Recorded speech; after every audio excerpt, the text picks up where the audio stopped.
monde, donc aujourd'hui je viens vous parler de la sleeve, donc surtout du parcours pré-opératoire, donc tout ce qui se passe avant l'opération, le parcours qu'il y a, comment, comment on consulte, etc. jusqu'au jour J.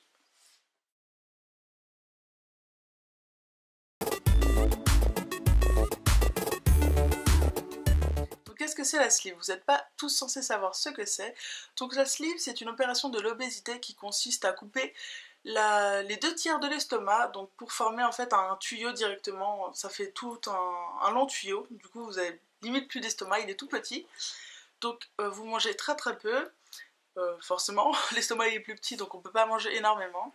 Quand ils coupent les 2 tiers de l'estomac, en fait, ils enlèvent une glande, enfin je crois que ça s'appelle une glande, qui s'appelle la gréline. La gréline, en fait, ça sécrète la sensation de faim. Donc en fait, vous avez plus faim après l'opération, vous avez plus cette sensation. Donc d'un côté, c'est pas mal parce qu'on a plus faim et c'est plus facile. Mais je pense que ça doit être un petit peu difficile et un peu déroutant parce que bah on a plus faim, donc on doit manger sans faim. Donc ça doit être un petit peu bizarre, mais bon, je pense qu'on s'y fait. Donc l'intervention elle dure à peu près 1 heure, donc voilà. Donc l'hospitalisation dure de 3 à 8 jours, après évidemment ça dépend des hôpitaux, ça dépend des protocoles, moi je vais tout vous expliquer par rapport à le protocole de mon chirurgien évidemment, je ne peux pas savoir les protocoles des autres chirurgiens.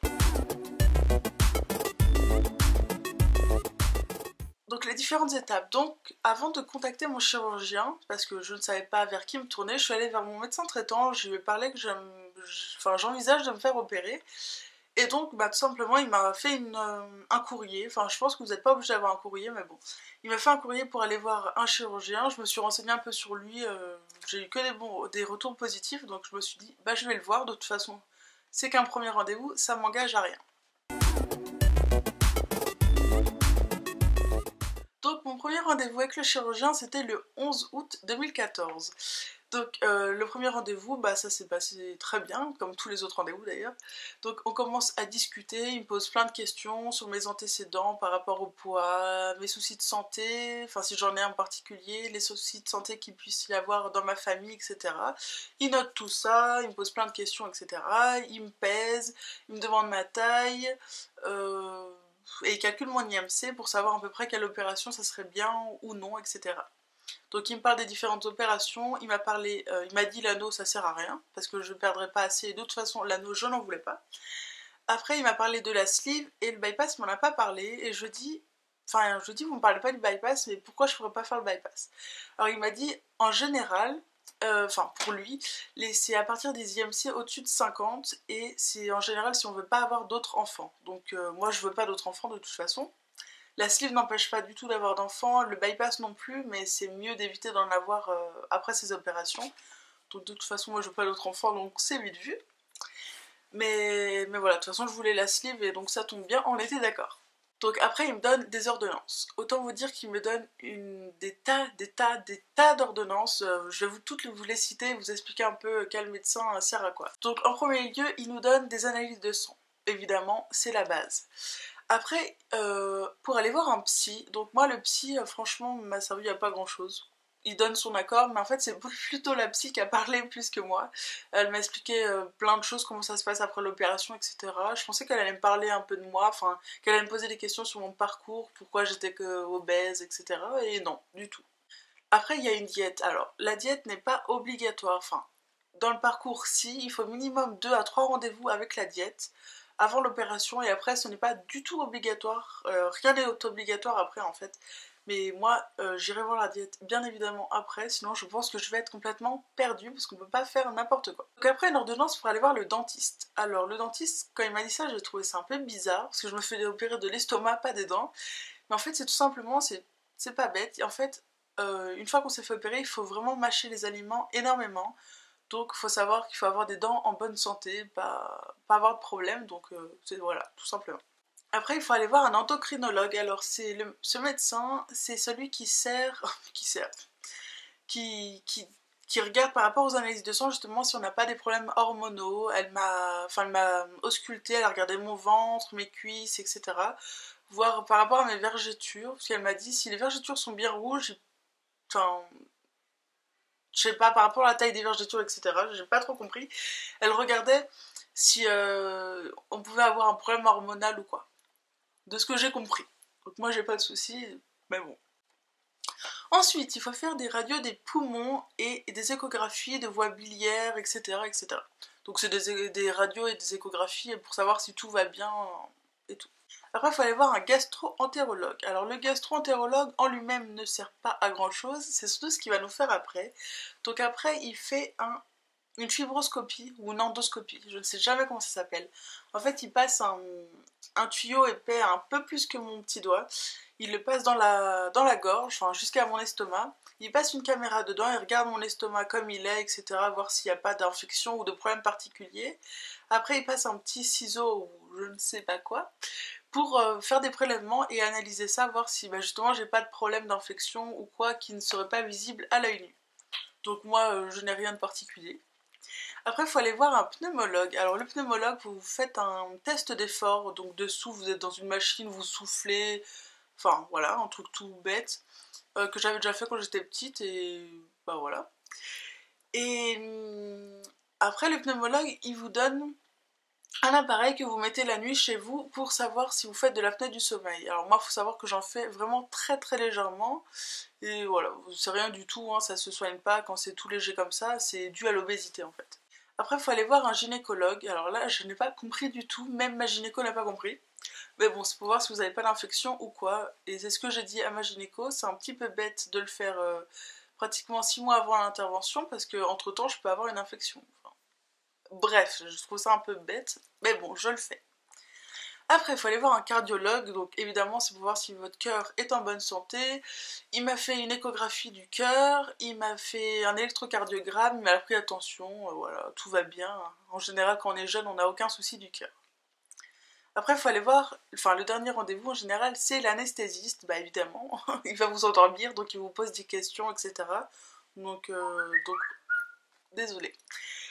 Donc voilà, l'anesthésiste, c'était une femme formidable, j'ai accroché avec elle un truc de dingue. Voilà, j'espère que ce sera elle qui m'anesthésiera, qui m'endormira, tellement je l'ai appréciée, c'est voilà, un truc de malade. Et puis bah voilà, c'est un peu tout ce qui vous donne, tout entre guillemets, parce qu'il y a franchement une liste exhaustive, c'est énorme.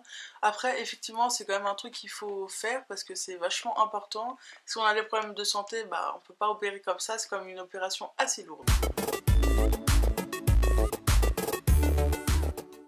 Donc mon deuxième rendez-vous, donc c'était le 10 novembre 2014, je regarde en bas parce que j'ai fait des fiches, sinon je pouvais pas me souvenir de tout. Donc je lui donne mes examens, on discute, et là il me donne une date d'opération, donc il me dit si je suis toujours ok, nanana, il commence à me parler des risques, etc. Et donc il me donne une date d'opération, mais qui n'est pas sûre parce qu'il faut une réunion qui s'appelle la réunion pluridisciplinaire. En fait c'est une réunion de plusieurs médecins qui m'ont vu, ils parlent entre eux, ils disent, enfin, ils regardent ce qui pourrait être mieux pour moi comme opération, si j'ai pas de soucis, s'ils sont tous d'accord, etc. Le troisième rendez-vous, c'était le 18 décembre 2014, donc bah, on a encore discuté, il m'a beaucoup parlé des risques, cette fois vraiment comme il faut. Il m'a parlé de la chirurgie réparatrice parce que quand on perd du poids, bah en général on a, enfin en général, oui en général, pas tout le monde, mais on a besoin de chirurgie réparatrice. Le ventre qui pend, les seins bah, qui sont plus petits, plus moches, les bras qui pendent, les cuisses, enfin plein de trucs comme ça. Donc de toute façon, moi je sais que quoi qu'il arrive, je me fais les seins parce que je n'aime pas mes seins comme ils sont là. Mais voilà, après si j'ai besoin, je ferai le ventre, je ferai ce qu'il y a à faire, voilà. Même si c'est pas pris en charge, ça j'en ai conscience, il n'y a aucun souci. Après, il m'a donné un papier qu'il faut envoyer à la sécurité sociale, donc pour être pris en charge, qui s'appelle la demande d'entente préalable. Donc en fait, ce papier, vous l'envoyez, et si dans les 15 jours vous n'avez pas de réponse, c'est que l'opération est accordée. Un peu bizarre leur système, mais bon. Donc la date est bien fixée, donc je me fais opérer le 11 février 2014, donc autant dire dans juste quelques jours. Donc entre le premier rendez-vous du chirurgien et l'opération, moi il s'est passé 6 mois jour pour jour. C'est le minimum qu'il faut pour la sécurité sociale pour avoir un accord. Mes peurs, oui, effectivement j'en ai, j'ai vraiment beaucoup de peur, je stresse énormément, enfin je stresse. Non mais j'y pense beaucoup, j'y pense tout le temps et j'en parle tout le temps, parce que voilà, ça va me donner la chance d'avoir une nouvelle vie, de maigrir, de perdre du poids et de manger différemment. Donc j'ai très hâte, vraiment très hâte, mais j'ai vraiment très peur aussi. Bah, j'ai peur d'avoir des complications qui font que je dois rester à l'hôpital pendant quelques semaines, quelques mois, et ça pour moi ça sera juste impossible. Donc je ne sais pas si j'ai des problèmes, comment ça va se passer, parce que enfin, je crois que j'y arriverai jamais. Mais bon, voilà, j'essaye de pas trop stresser, je me dis que voilà, c'est une grande chance que j'ai, donc voilà, j'ai hâte, mais j'ai peur. Donc pourquoi j'ai décidé de me faire opérer d'une sleeve? Tout simplement parce que j'ai déjà essayé plusieurs fois non, de perdre du poids de moi-même, donc soit par des régimes personnels, enfin des rééquilibrages alimentaires, faire attention à ce que je mange, essayer de faire du sport, aller voir une diététicienne, etc. À chaque fois, évidemment, ça marche, on peut pas dire que ça ne marche pas, ça fonctionne, je perds du poids, mais sur le long terme, je n'y arrive pas, parce que c'est trop difficile, j'ai trop de poids à perdre, donc voilà, enfin, faut savoir que c'est loin d'être une facilité. J'ai jamais pensé que c'était une facilité, vraiment loin de là, mais quand on est vraiment dedans, quand on sait toutes les complications qu'il y a, comme c'est difficile après de vivre avec, parce que c'est pas la joie de vivre tout le temps, je pense. Enfin, je suis pas encore opérée, mais bon, de ce que j'ai vu, c'est vraiment pas facile tout le temps. Voilà, c'est loin d'être de la facilité. Je dirais même que c'est même peut-être plus difficile qu'un simple régime, parce que là, c'est vraiment toute notre vie, c'est irréversible, on peut plus rien faire d'autre, donc après c'est trop tard, donc on doit faire avec. Mais bon, donc j'ai décidé de me faire opérer parce que voilà, j'arrive pas toute seule, à chaque fois je reprends le poids que j'ai perdu, voire plus à chaque fois, donc au bout d'un moment, il faut faire quelque chose. Et moi je décide de me faire opérer d'une sleeve parce que c'est ce qui me correspond le mieux au niveau du opératoire, comment ça se passe après, etc. Et puis, il faut savoir aussi que j'y ai pensé pendant quelques années, à peu près 3 ans, avant d'accoucher, enfin avant d'être enceinte de mon fils, j'avais rendez-vous normalement avec ce chirurgien, mais j'ai pas pu y aller parce que je venais d'apprendre que j'étais enceinte depuis un mois et demi. Donc c'était juste impossible d'aller consulter pour me faire opérer, hein. Logique. J'espère avoir été claire dans tout ce que je vous ai dit. Donc moi, bah, je me fais opérer comme je vous l'ai dit le 11 février, donc dans quelques jours. J'ai très hâte, mais aussi très peur comme je vous l'ai dit. Donc juste avant, je dois faire un régime qui s'appelle le régime yaourt. Alors ça ne consiste pas à manger que des yaourts, loin de là. C'est juste le principe de manger que des féculents le matin, histoire de tenir la journée, de donner un petit peu d'énergie. De manger pas de fruits, pas de sucre, pas trop gras. Vraiment très light, on va dire ça comme ça. Donc ça va être assez difficile, ça dure qu'une semaine, mais bon, ça va aller.